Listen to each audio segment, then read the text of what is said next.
Welcome to GPSC vlogs. આજના વિડીયોમાં આપણે 2021માં લેવાયેલી ડીવાયએસઓની એક્ઝામના પેપરનું એનાલિસિસ કરીશું। હવે આ વખતે જે સ્ટુડન્ટ્સ ડીવાયએસઓની એક્ઝામ આપવાના હોય અને જે પહેલી વખત એક્ઝામ આપી રહ્યા હોય તે લોકોને બરાબર ખ્યાલ નથી હોતો કે ટૉપિક્સ કયા કયા પૂછાય છે।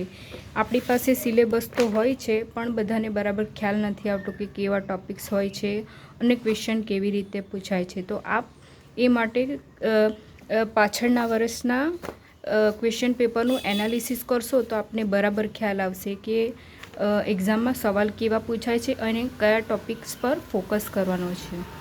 આપ જોઈ શકો છો, ભારત અને બાંગ્લાદેશ વચ્ચેના મૈત્રી સેતુ પુલ બાબતે નીચેના પૈકીનું કયા વિધાન સાચા છે।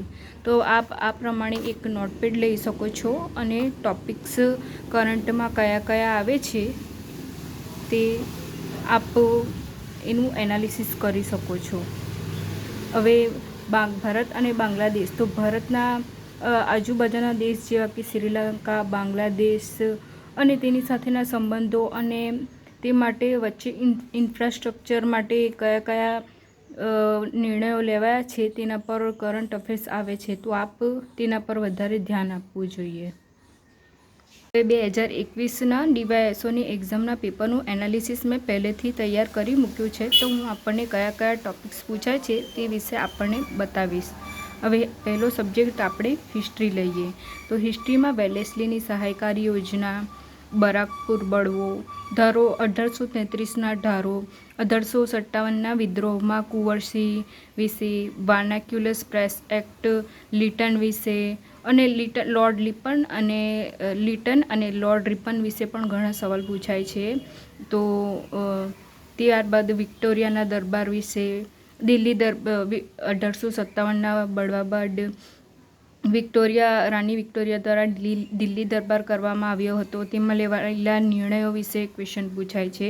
ત્યારબાદ સમાજ સુધારક રાજારામ મોહન રાય વિશે પણ ઘણા સવાલ પૂછાય છે। ત્યારબાદ અંગ્રેજોના સમયમાં ઘડાયેલ પ્રથમ મેરેજ એક્ટ વિશે, પછી અંગ્રેજો દ્વારા લેવામાં આવેલી રૈયતવાડી પ્રથા વિશે અને કંપની વિશે, કાપડ કેન્દ્ર અમદાવાદમાં ખોલેલ તે વિશે, સોલંકી કુળ વિશે, ગુપ્ત યુગમાં કોનો પુત્ર કોણ હતો તે વિશે, ચાલુક્ય વિશે અને પુલકેશી વિશે, અને વેદોમાં ગાયત્રી મંત્ર કયા વેદમાં આવેલ છે તે વિશે, પછી નાલંદા વિશ્વવિદ્યાલય કયા વંશ દ્વારા કરવામાં આવ્યું હતું, તો પાલ વંશ દ્વારા, અને ત્યારબાદ બૌદ્ધ ધર્મ પર તેમજ જૈન ધર્મમાં મહાવીર સ્વામી વિશે, દેશી રજવાડા વિશે અને ગુજરાતી વર્તમાનપત્રો પ્રથમ કયા કયા હતા તે વિશે ક્વેશ્ચન પૂછાય છે। તો આપ આ પ્રમાણે એનાલિસિસ કરી શકો છો। બીજું સબ્જેક્ટ કલ્ચર લઈએ તો કલ્ચરમાં પક્ષી ચિત્રકાર કયા કયા હતા તેના વિશે અને ગુજરાતી સાહિત્યકારનું સાહિત્ય અને તેના લેખક કોણ હતા તે વિશે આ આપને યુવા બુકમાંથી સારી રીતે કરવા મળશે। સંસ્કૃત લેખકમાં કાલિદાસ છે, મહાકવિ કાલિદાસ છે, ભાસ છે, આવા સંસ્કૃત લેખકોના કૃતિઓ અને તેના લેખકના જોડકા વિશે પૂછાય છે। ત્યારબાદ ભીંતચિત્ર કળા વિશે પૂછાય છે।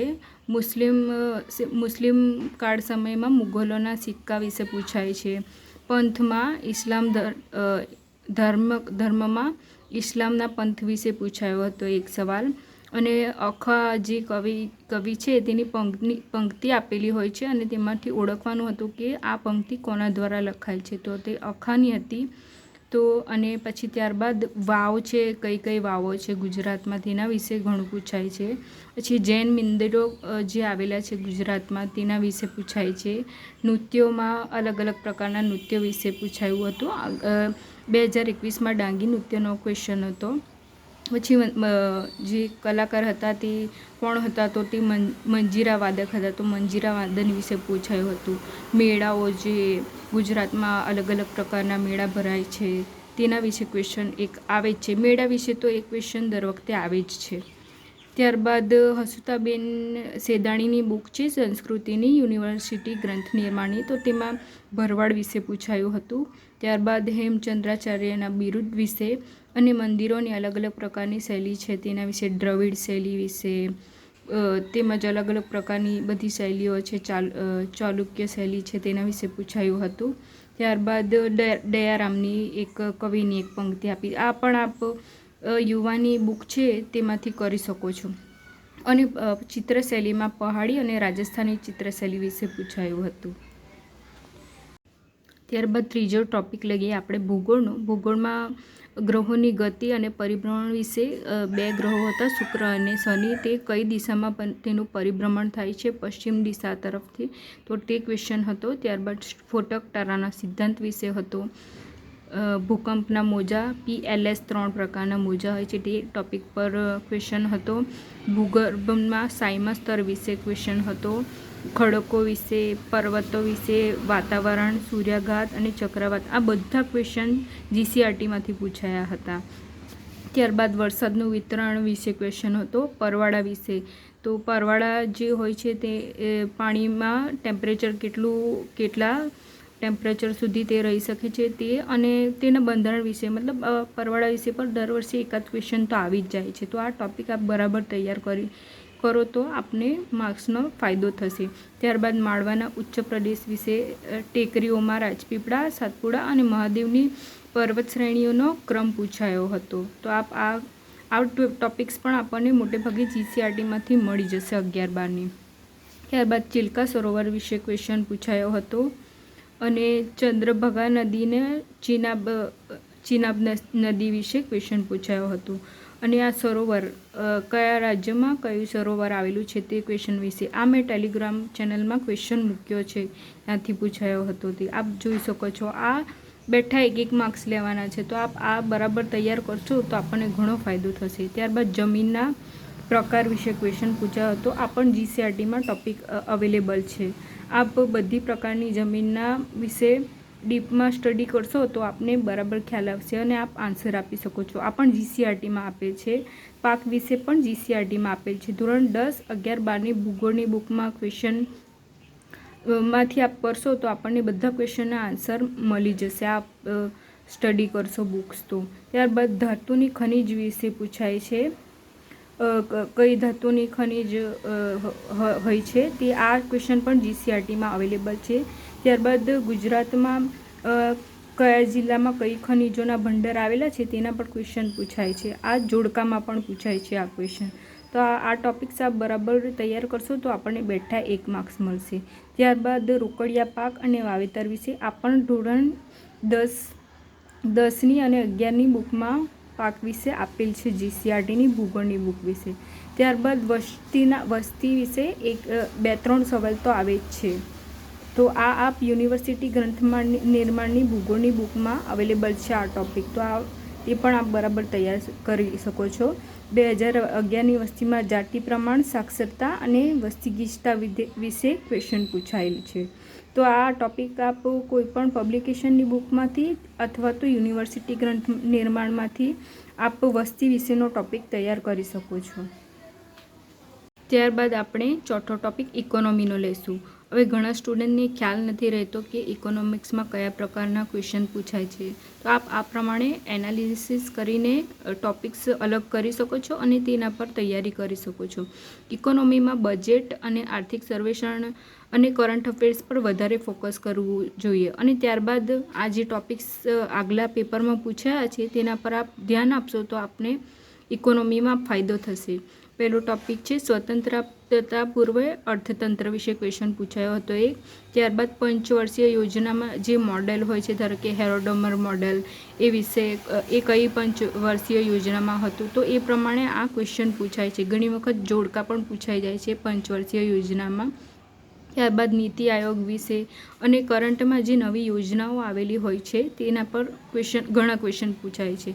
યોજનાઓ તો બધી જ નવી જે આવી હોય તે તૈયાર કરવાની જ રહે છે. ત્યારબાદ હોલસેલ પ્રાઇસ ઇન્ડેક્સ, WPI, જથ્થાબંધ ભાવ સૂચકાંક વિશે, બ્રેન્ટ સૂચિ વિશે, ટેક્સ વિશે, ત્યારબાદ અંદાજપત્ર વિશે, રાજકોષીય ખાધ વિશે, વિજય કેલકર સમિતિ વિશે, મૂડી આવક વિશે, રઘુરામ રાજન સમિતિ વિશે, ઇકોનોમીની બુક્સમાં જે સમિતિઓ આપેલી હોય તેના નિર્ણયો જે અલગ અલગ હોય છે તેની તૈયારી આપ બરાબર કરી શકો છો. પ્રાથમિક ખાધ વિશે, વેટ સૌપ્રથમ ક્યાં લાગુ થયું હતું તો તે ફ્રાન્સમાં, તે ક્વેશ્ચન આપ તૈયાર કરી શકો છો.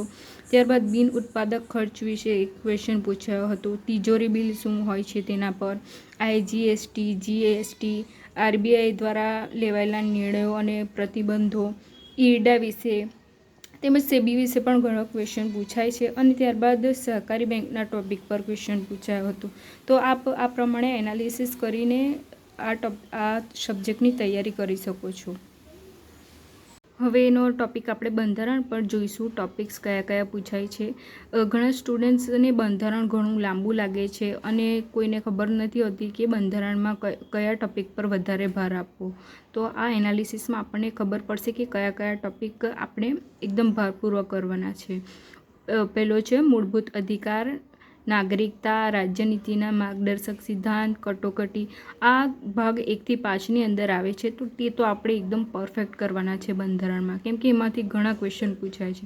ત્યારબાદ કટોકટી વિશે, નાણાં વિધેયક વિશે, રાષ્ટ્રપતિની વીટો સત્તા વિશે, રાષ્ટ્રપતિના વટહુકમ આપવાની સત્તા વિશે, ઉપરાષ્ટ્રપતિના સ્થાન વિશે, અને ત્યારબાદ બંધારણમાં થયેલા સુધારાઓમાં 42મો સુધારા વિશે, રાષ્ટ્રપતિની સત્તા, રાષ્ટ્રપતિ વિશે ઘણા સવાલ પૂછાય છે. તેની ચૂંટણી વિશે, રાજ્યસભાની સંખ્યા અને લોકસભાની સંખ્યા વિશે ક્વેશ્ચન ઘણા પૂછાય છે.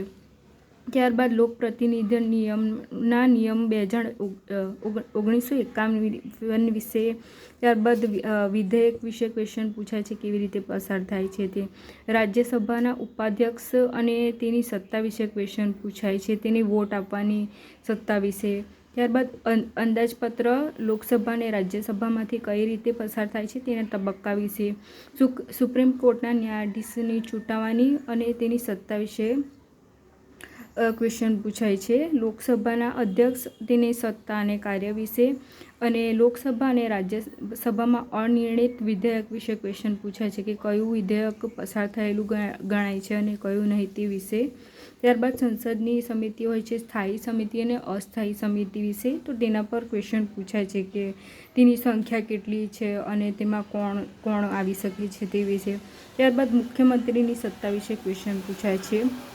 ટ્રિબ્યુનલ વિશે પણ ઘણા ક્વેશ્ચન પૂછાય છે.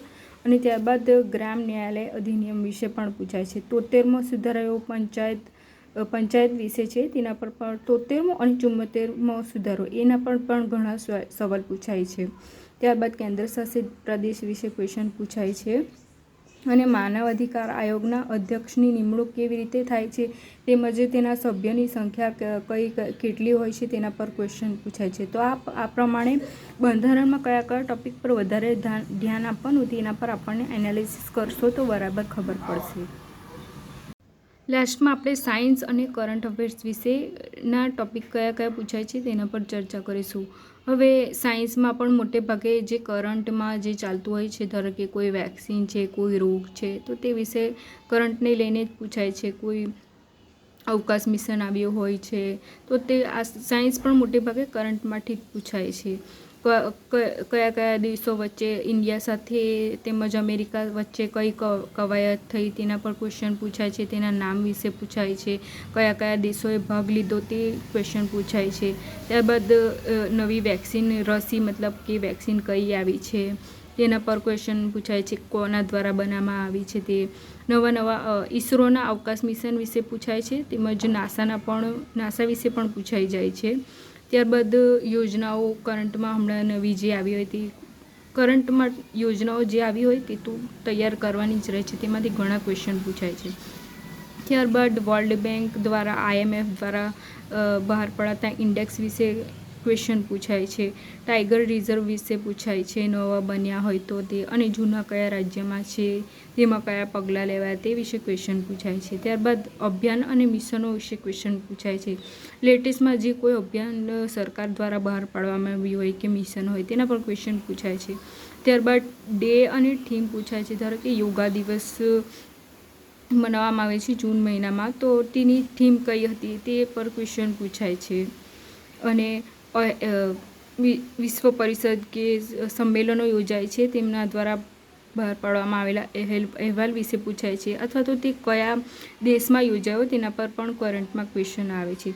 ત્યારબાદ પરમાણુ રિએક્ટરનો એક ટૉપિક છે, આમાંથી પણ એકાદ ક્વેશ્ચન પૂછાઈ જાય છે. આ કોઈ પણ પબ્લિકેશનની બુકમાં આપેલું હોય તો તે આ ટૉપિક એમાંથી આપણે તૈયાર કરી લેવાનો રહેશે. ત્યારબાદ ઇન્ટરનેટ વિશે લેટેસ્ટમાં જે નવી શોધ થઈ હોય તેના પર પણ ક્વેશ્ચન પૂછાય છે.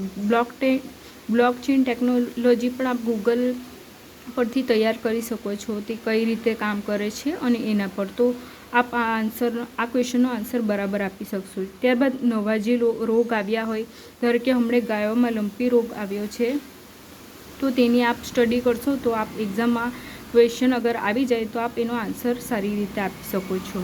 નવા જે રોગો આવ્યા હોય તેની તો તૈયારી કરવાની રહેશે જ. ત્યારબાદ વિટામિનનો ટૉપિક છે, તે કોઈ પણ પબ્લિકેશનમાંથી આપને મળી જશે, તો આ ટૉપિક પર આપ તૈયાર કરી શકો છો. ત્યારબાદ અવકાશ મિશનો, આપણા જે હતા જૂના અને નવા જે અવકાશ મિશનો થયા છે તેના પર ક્વેશ્ચન પૂછાય છે. અને ભવિષ્યમાં ધારો કે ગગનયાન થવાનું છે તો તેના પર ક્વેશ્ચન પૂછાઈ શકે છે. તો આપ આ પ્રમાણે એનાલિસિસ કરીને સ્ટડી કરી શકો છો. આગળના વિડીયોમાં આપણે 2019માં લેવાયેલી મામલતદારની એક્ઝામનું પણ એનાલિસિસ કરશું, તો આપણને બરાબર ખ્યાલ આવશે કે કયા કયા ટૉપિક પર વધારે ભાર આપવાનો છે. Thank you.